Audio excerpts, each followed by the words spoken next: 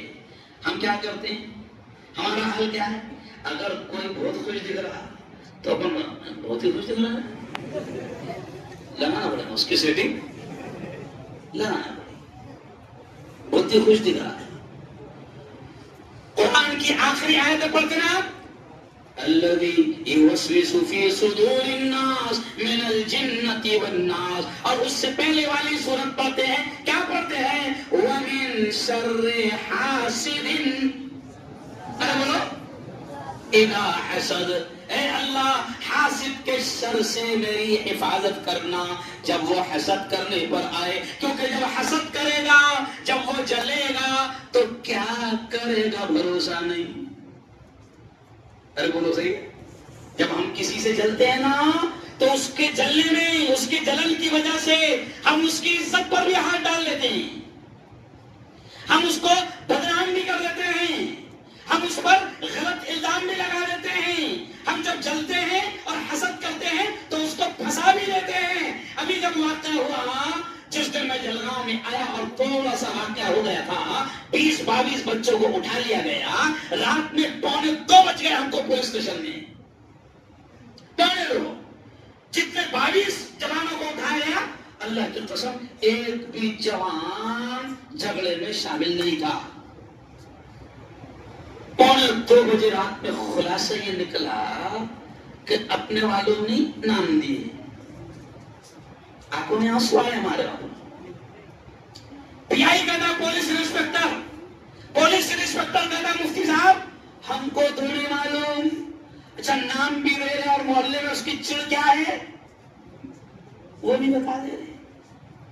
وہ تو اللہ کا شکر کہ رات کے 1:45 بجے ہم نے ایک ایک کا فوٹو بتا کر کے دیکھو صاحب تمہارے پاس جو ویڈیو ہے اس ویڈیو میں یہ دکھایا گیا ہے، نہیں، ایک ایک کر کے 22 جوانوں کو اس دن نکالے۔ لیکن آخر میں خلاصہ یہ نکلا کہ پولیس والوں نے آخر میں ہاتھ جھٹک کر کیا کہ ہم نے تھوڑے لیے تھے نام، تمہارے والوں نے لیے، نہیں سمجھا۔ رات کو 4:30-5 بجے شہری کے وقت لفڑا ہوا، اب تم بتاؤ، میں تم سے پوچھتا ہوں کہ 5:30 بجے شہری کے وقت 5 بجے جھگڑا ماسٹر کالونی میں ہو رہا تو وہاں چوپڑے کا بڈھا آئیں گے کیا؟ دیکھو میں ایک دم سادہ انداز میں سمجھا رہا ہوں اپنی بدماشی کیا ہے۔ چوپڑے کا بڈھا ہے نا، چوتھے دن چوپڑے کا بڈھا روتے ہوئے آیا مسجد عمر میں، کہا کہ بابا میرا بھی نام لکھا ہے، میں چوپڑے میں تھا۔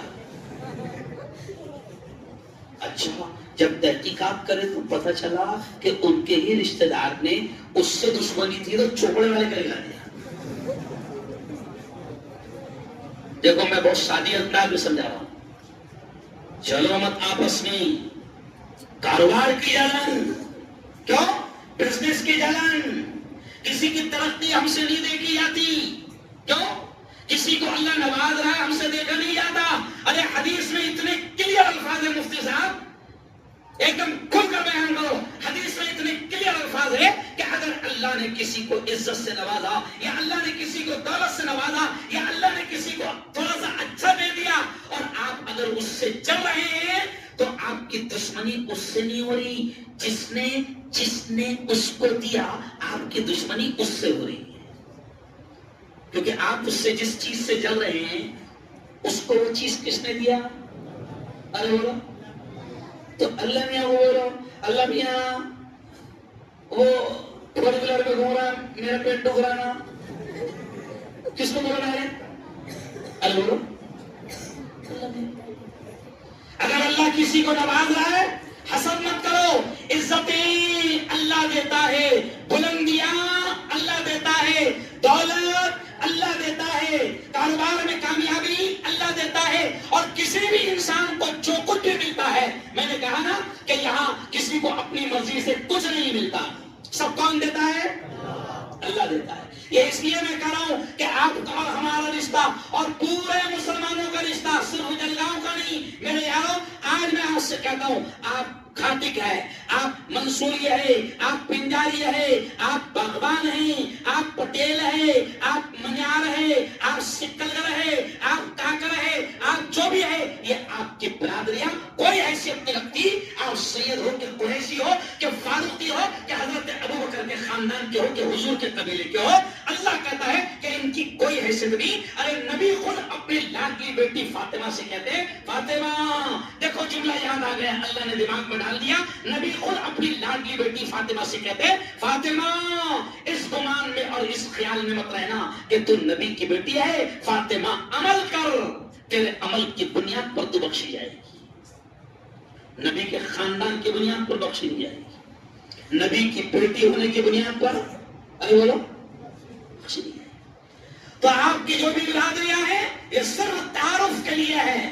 برادری کے اعتبار سے بھی ہم کسی سے نفرت نہ کریں، علاقے کے اعتبار سے بھی ہم کسی سے نفرت نہ کریں، زبان کے اعتبار سے بھی ہم کسی سے نفرت نہ کریں. حسد اور جلن تو بالکل نہ کریں. اللہ نوازتا ہے، اللہ دیتا ہے. اور رمضان میں میرے یارو اب آخری بات یہ کہوں گا کہ یہ موقع ہے اللہ کو راضی کرنے کا. رمضان مہمان نہیں ہے، یہ جملہ سنو. رمضان لوگ کہتے ہیں مہمان آ گیا ہے، مہمان رمضان نہیں ہے، تو ہے.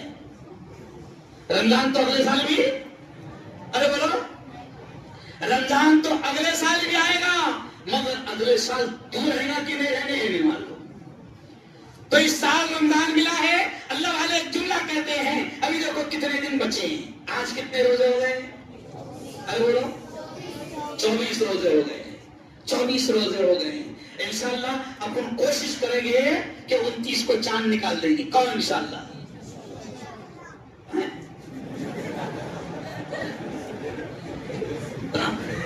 24 روزے ہو گئے، ایک 5 یا 6 دن بچے ہیں. اور میرے جوانوں، بڑی تعداد میں جوان ہیں، میں جوانوں سے، دیکھو اسلام میں ہاتھ جوڑنے کی اجازت نہیں ہے، مگر پھر بھی بڑے خلوص کے ساتھ، بڑی محبت کے ساتھ میں جوانوں سے کہتا ہوں کہ جوانوں، جوانی میں یقیناً غلطیاں ہوتی ہے، کیونکہ وہ عمر ہی ہوتی ہے ایسی کہ انسان کے قدم بیٹھ جاتے ہیں. اور جوانوں، میں تم سے، میں میرا یار، میرا دوست اور میرے فرینڈ سمجھ کر میں تم سے درخواست کر رہا ہوں کہ 4 دن بچے ہیں، اللہ سے اپنے تمام گناہوں کی خاص طور سے معافی مانگو.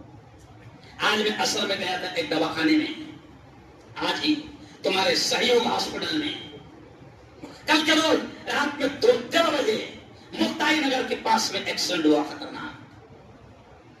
4 جوان گاڑی میں پوری طریقے سے دب گئے. ایک جوان ابھی بالکل مچھلی کی طرح تڑپ رہا ہے سہیوگ ہاسپٹل میں. تو یہ مثال میں کیوں دے رہا ہوں؟ جان بوجھ کر دے رہا ہوں. اور میرے جوانوں، آج ہاتھ پیر میں طاقت ہے، آج عبادت کر لو، اپنے رب کو، اپنے خالق کو، اپنے مالک کو منا لو. آج تم رکوع کر سکتے ہو، آج تم قیام کر سکتے ہو، آج تم سجدہ کر سکتے ہو. ورنہ ایک وقت ایسا بھی آ سکتا ہے کہ آپ رکوع کرنا چاہو گے لیکن ڈاکٹر آپ کو منع کر دے گا. آپ سجدہ کرنا چاہو گے مگر ڈاکٹر آپ سے کہے گا کہ آپ کے منکوں میں گیپ ہے، آپ سجدہ نہیں کر سکتے. اور مفتی صاحب، یہ حالت مجھ پر خود پر بیتی ہے. جس وقت میرا خود کا ایکسیڈنٹ ہوا، عیدگاہ میں بیان دے رہا ہوں، خطبہ بھی دیا، آخری جمعے کا خطبہ بھی دیا، بیان بھی دیا، لیکن آنکھوں میں آنسو اس وقت آئے کہ میں کرسی پر بیٹھا ہوں اور اب میں رکوع نہیں کر سکتا، میں نماز نہیں پڑھا سکتا تھا اور میں سجدہ نہیں کر سکتا تھا، کیونکہ ڈاکٹر نے پورا بیلٹ باندھ دیا تھا، پورا گردن سے لے کر کمر تک باندھ دیا تھا. صرف بیٹھ کر یا کھڑے رہ کر میں بیان کر سکتا تھا. تو اس وقت مجھ کو خود کو اس بات کا احساس ہوا. اس لیے جوانوں، آج میں تم سے کہتا ہوں کہ آج پیروں میں طاقت ہے رکوع کرنے کی، آج طاقت ہے سجدہ کرنے کی، آج طاقت ہے عبادت کرنے کی، آج طاقت ہے اپنے رب کو منانے کی. منا لو اپنے رب کو، اللہ کو راضی کر لو. اور یہ 4 دن بچے ہیں. خدا بڑا غفور، بڑا دیالو، بڑا مہربان، وہ معاف کرنے کو تیار اختیار ہے، بلکہ اخیر عشرے کا جو وظیفہ ہے نا، اس میں کون سا وظیفہ ہے مفتی صاحب؟ پیارے نبی نے کہا کہ یہ دعا زیادہ پڑھو. حضرت عائشہ رضی اللہ تعالی عنہ کو پیارے نبی نے کہا، عائشہ جب اخیر عشرہ ہو تو عائشہ اللہ سے یہ دعا کر. کون سی دعا؟ اللہم انک عفون، اے اللہ تو بڑا معاف کرنے والا ہے، اے اللہ تو بڑا معاف کرنے والا ہے. تحب العفو، او مالک تو معافی کو بڑا پسند کرتا ہے. فاعف عنا یا کریم، او کریم، او مہربان، او دیالو، ہم کو بھی معاف فرما. یہ دعا حضرت عائشہ کو پیارے نبی نے کہا کہ آخر عشرے میں اس دعا کو پڑھو. اور اس دعا کے لیے مسجد میں آ کر اطمینان سے بیٹھ کر پڑھنا ضروری نہیں. آپ گاڑی پر جا رہے ہیں، جوانوں دیکھو، آپ گاڑی پر جا رہے ہیں، جیسے گانے گنگنانے کی بچوں کو عادت ہوتی ہے نا، میں آپ سے کہتا ہوں کہ آپ گاڑی پر جا رہے ہو، گاڑی پر جاتے جاتے اللہم انک عفو تحب العفو فاعف عنا یا کریم. عربی میں یاد نہیں ہے، اردو میں بولو، مراٹھی میں بولو، اللہ کی ساری زبانیں ہیں، اپنے انداز میں بولو. اے اللہ تو بڑا معاف کرنے والا ہے، معافی کو بڑا پسند کرتا ہے. میرے مولا مجھے بھی معاف کر دے، میرے مولا مجھے بھی معاف کر دے. چلتے پھرتے پڑھو، یہ نجات کا اشرہ ہے.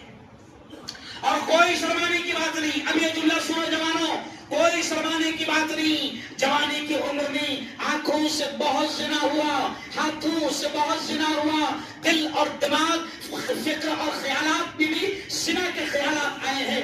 بہت بڑے بڑے گناہ ہوئے ہیں، لیکن پھر بھی میرا کریم آقا آپ کا اور میرا کریم مولا یہ کہتا ہے کہ میرے بندے سمندر کے جھاگ کے برابر اور ریت کے ذرات کے برابر بھی اگر تجھ سے گناہ ہوئے ہیں، آ جا میرے دربار میں اور سچے دل سے ایک بار کہہ دے کہ میرے مولا تو معاف کر دے.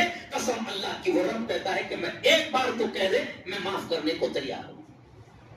ماں باپ بھی معاف نہیں کرتے مولانا، خاندان معاف نہیں کرتا اگر کوئی غلطی ہو جائے. کیوں؟ اگر کسی خاندان کے قریبی رشتہ دار کی شادی میں نہ جاؤ دعوت دینے کے بعد، ارے 4-4-5-5 سال تک کے خاندان والے بات نہیں کرتے، دعوت نہیں دیتے، اتنے خطرناک جھگڑے ہو جاتے ہیں. صحیح ہے؟ لیکن وہ کریم آقا کہتا ہے کہ ریت کے ذرات کے برابر تم نے گناہ کیا.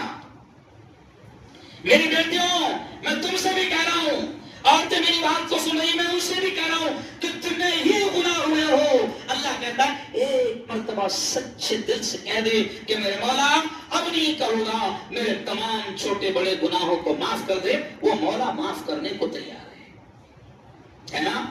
اچھا مجھے دونوں ہاتھ اٹھا کر بتاؤ کہ اللہ سے کون کون اپنے گناہوں کی معافی مانگے گا؟ ایسا دونوں ہاتھ اٹھا کر، کوئی شرمانے کی بات نہیں. ماشاء اللہ، ماشاء اللہ، ماشاء اللہ، کوئی شرمانے کی بات نہیں. افطار کے وقت میں بھی دعائیں کرو، تہجد کے وقت میں بھی دعائیں کرو. اور آخری جملہ سن لو، پھر اس کے بعد میں ہم دعا کریں گے کہ پیارے نبی نے یہاں تک کہ کہا کہ ہلاک ہو جائے وہ شخص، جملے پر دھیان دینا، برباد ہو جائے وہ شخص. حدیث کے جملے ہیں کہ جس کو اللہ رمضان دے اور وہ رمضان میں بھی اپنی مغفرت ارے بولو نہ کرائے، ہلاک ہو جائے وہ شخص. تو رمضان ملا ہے اللہ سے معافی مانگنے کے لیے. اور سنو یہ بھی جملہ سنو کہ اللہ بڑا خوش ہے اس مہینے میں، رحمتوں کا دریا بہہ رہا ہے. وہ بہت خوش ہے، اتنا خوش ہے کہ اس نے اپنے نبی کی زبان سے کہوایا کہ اے محمد کہہ دو میں بہت خوش ہوں. ابھی اگر میرا بندہ نفل پڑھے گا تو میں فرض کا ثواب دوں گا، فرض پڑھے گا میں 70 فرضوں کا ثواب دوں گا. میرے بندوں سے کہہ دو میں بہت خوش ہوں. تو علماء کہتے ہیں کہ رحمتوں کا دریا بہ رہا ہے، مغفرت کا دریا بہ رہا ہے. وہ آپ نے کہاوت سنی ہوگی، میں بار بار بولتا ہوں، آپ نے کہاوت سنی ہوگی کہ بہتی گنگا ہے ہاتھ دھو لو.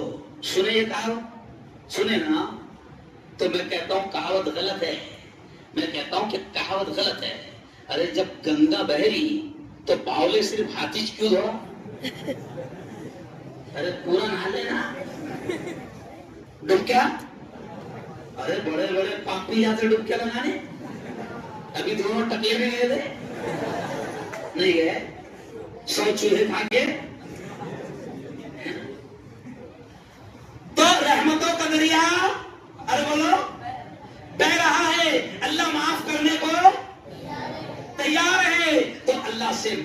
مانگو.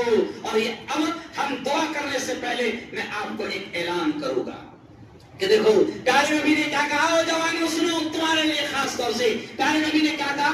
هذا الشهر شهر الصبر. پیارے نبی نے کہا یہ صبر کا مہینہ ہے اور صبر کا بدلہ جنت ہے. اور رمضان ایک ٹریننگ ہے.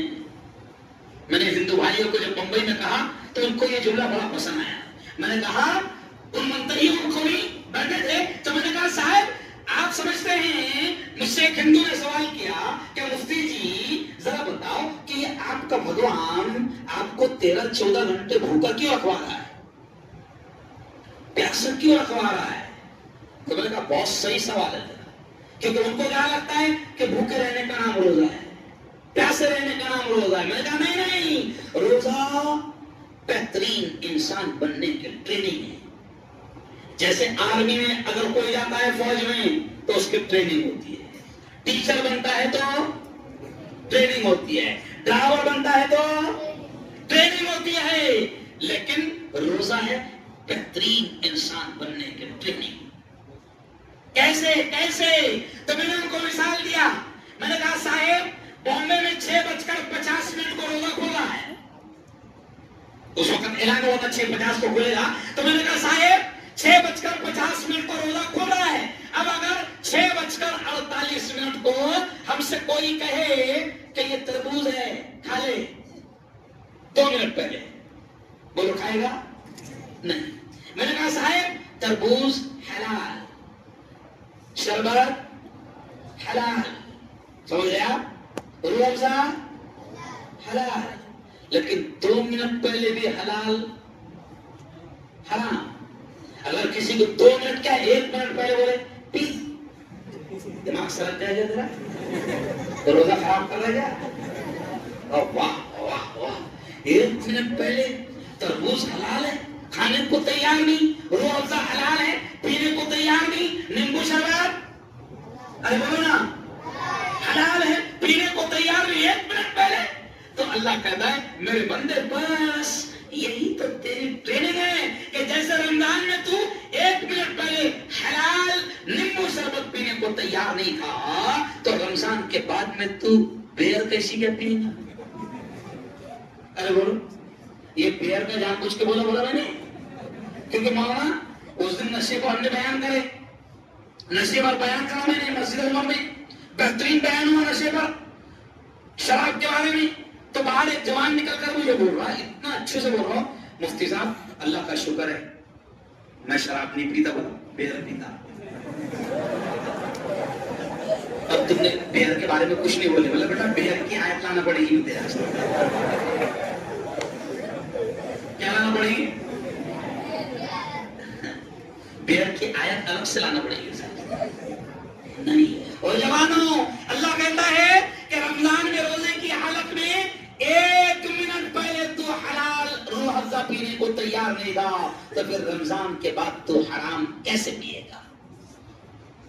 1 منٹ پہلے تو حلال تربوز کھانے کو تیار نہیں تھا, حلال سموسہ کھانے کو تیار نہیں تھا, حلال بھجیا کھانے کو تیار نہیں تھا, پھر رمضان کے بعد میں تو حرام کیسے کھائے گا. بس یہ کیا ہے, بہترین ٹریننگ ہے. پھر میں نے ہندو بھائیوں کو کہا, بڑا ان کو اچھا لگا. میں نے کہا صاحب روزہ صرف بھوکا پیاسا رہنے کا نام نہیں ہے. روزہ پیارے نبی نے فرمایا تیری آنکھوں کا روزہ, تیرے کانوں کا روزہ, تیری زبان کا روزہ, تیرے دل اور دماغ کا روزہ, تیری فکروں تیرے خیالات کا روزہ. آنکھوں کا روزہ یہ کہ غلط دیکھنا مت, کانوں کا روزہ یہ کہ غلط سننا مت, زبان کا روزہ یہ کہ غیبت کرنا مت, غلط بولنا مت. میں نے کہا صاحب ابھی ہمارے مسلمانوں کے گھروں میں رمضان میں آنکھوں کا بھی روزہ مان کر کئی مسلمانوں کے گھر میں باقاعدہ آپ دیکھو, میں بھی ایک بنگلے میں گیا, بڑا خوبصورت بنگلہ, تو وہاں کوئی ایسی بڑی چیز تھی اور اس پر بھی پردہ ڈالے تھا. تو میں نے کہا یہ کیا ہے, اس پر پردہ ڈالے لے. تو انہوں نے مسکرا کر کہا مفتی صاحب رمضان میں اس پر بھی پردہ ڈال دیتے. بولو کیا, بیوی نہیں ٹی وی, کیا ٹی وی, کیوں پردہ؟ تو بولے نہیں کیسا ہے, پیارے نبی نے فرمایا آنکھوں کا بھی روزہ ہے نا, تو 1 مہینہ ٹی وی پر کیا کرا؟ پردہ ڈال دیا. لیکن جیسے چاند دکھا پردہ ایسا ہے. اب آخری جملہ میں سنو. دیکھو سنو بڑی پیاری بات کہ یہ حلق ہے نا حلق. جملہ سنو. یہ حلق ہے نا حلق. پیارے نبی نے فرمایا کہ اگر کسی حلق میں ایک حرام کا، دیکھو جملہ سننا، پیارے نبی نے فرمایا اگر کسی حلق میں ایک حرام کا لقمہ اترتا ہے اللہ 40 دن تک اس کی نمازیں اور دعائیں قبول نہیں کرتے. آج پوری دنیا ان ظالموں کے خلاف دعا کر رہی ہے، قبول نہیں ہو رہی. اچھا حرام لقمہ کس کو کہتے ہیں؟ 2 منٹ میں سن لو. حرام لقمہ کس کو کہتے ہیں؟ 2 منٹ میں سن لو. دیکھو ان شیطانوں کو مفتی صاحب معلوم ہے، ان کمینوں کو کہ ان کے نبی نے، ان کو معلوم ہے، کافروں کو معلوم ہے کہ مسلمانوں کے نبی نے ان کو یہ کہا ہے کہ ایک حرام کا لقمہ حلق میں اترے گا تو 40 دن تک کہ اللہ دعا اور نماز قبول نہیں کریں گے. ان کافروں کو نبی کی یہ حدیث معلوم ہے تو ان کافروں نے ایسا پلان بنایا ہے کہ مسلمانوں کو محسوس بھی نہیں ہونے دے رہے اور ان کے حلق میں حرام کا لقمہ اتار رہے ہیں. آپ بولیں گے کیسی کیا ہے نا؟ بتاؤ بتاؤ گا بچہ دگڑ نہیں تھا لارا میں دھیرے دھیرے بچہ دگڑ کیا ہے؟ سود کا لین دین ہے. اور سود اتنی خطرناک چیز ہے آپ کے بدن پر رونگٹے کھڑے ہو جائیں گے. سود کو بیاج کو آج مولانا مسلمان کچھ ہی نہیں سمجھ رہا، کچھ نہیں سمجھ رہا، جبکہ سود اتنی خطرناک چیز ہے. حضرت شیخ نے اس حدیث کو نقل کیا ہے کہ سود اتنی خطرناک چیز ہے کہ پیارے نبی نے فرمایا سود کا ادنا درجہ یعنی چھوٹا گناہ، ادنا درجہ، سود کا ادنا درجہ اپنی سگی ماں کے ساتھ 70 مرتبہ زنا کرنے کے بعد. مولانا مسلمان شراب کو حرام سمجھ رہا، سور کھانے کو حرام سمجھ رہا، یاد رکھیں مردار کھانے کو حرام سمجھ رہا، لیکن مسلمان سود کو اتنا لائٹلی لے رہا ہے کہ اس کی نگاہ میں نہیں آ کہ یہ سود کتنا خطرناک گناہ ہے. اور سود کتنا خطرناک گناہ ہے یہ حافظ آپ کو بتائیے. اللہ قرآن میں کیا کہتا ہے؟ اللہ قرآن میں یہ کہتا ہے کہ اگر سود کے لین دین کرو گے، جملہ سننا میرے جملے نہیں ہیں، اللہ کا جملہ ہے، اگر برا لگے گا تو دشمنی تمہاری اللہ سے ہوگی، میرے سے نہیں. اللہ کے جملے ہے کیا؟ ہاں کہ اللہ کے جملے ہے کہ اگر تم نے سود کا لین دین کیا، اگر سود کو نہیں روکا تو اللہ کہتا ہے کہ میں، جملے پر دھیان دو، اللہ کہتا ہے کہ میں تم سے جنگ کا اعلان کرتا ہوں. اچھا بتاؤ، اللہ اگر جنگ میں ہمارے خلاف اتر جائے تو کوئی جیت سکتا ہے؟ ارے بولو نا. نمرود جیتا اللہ سے؟ ارے بولو جیتا نہیں. شداد جیتا نہیں. قارون جیتا نہیں. فرعون جیتا نہیں. ارے اللہ سے کوئی جیت نہیں سکتا. اور اللہ کہتا ہے مسلمان جس سود کو اور بیاج کو کچھ نہیں سمجھ رہا مسلمان، اس وجہ سے آفتیں آ رہی، مصیبتیں آ رہی، گھروں کا سکون ختم ہو گیا، بیماریوں نے گھروں میں اڈا بنا لیا، کوئی سمجھ نہیں پا رہے. عورتوں کو یہ کمینے بچت گٹ کے نام پر قرض دے رہے ہیں اور سودی لین دین کر رہے ہیں. ہم کو کیا لگتا بہن 50 لا رہی، ماں 50 لا رہی، بیوی 50 لا رہی، لیکن تم کو نہیں معلوم کہ اس میں سود کا لین دین ہے، سود کا کاروبار ہے. کوئی ضرورت نہیں مسلمان کو لون لینے کی. ارے بھائی اگر آخری درجہ ہے، مسئلہ سن لو، آخری درجہ ہے کہ اگر تم مرنے کے قریب ہے، یہ جملہ سنو، مسئلہ کیا ہے شریعت کا کہ اگر تم مرنے کے قریب ہے، اگر پیٹ میں لقمہ نہیں گیا تو مر جاؤ گے، تو شریعت کہتی ہے کہ تمہارے لیے اس موقع پر سور کا گوشت کھانا بھی حلال ہے. لیکن کل ارے بولو آخری، ارے لون کی ضرورت نہیں مولانا، ہے نہیں، پھر بھی لون مل رہا نا، لے نہیں سمجھا. نوکری پر ہے، نوکری پر ہے، اچھا گھر ہے، لیکن نوکری پر لون مل رہا، پھر پلان اٹکا، پھر فلیٹ اٹکا، کائیں پر لون پر. او میرے یارو اللہ کے واسطے عورتیں سن رہی ہے، بچت گھر مردوں سے بھی میں کہوں گا کہ اپنے گھر کی عورتوں کو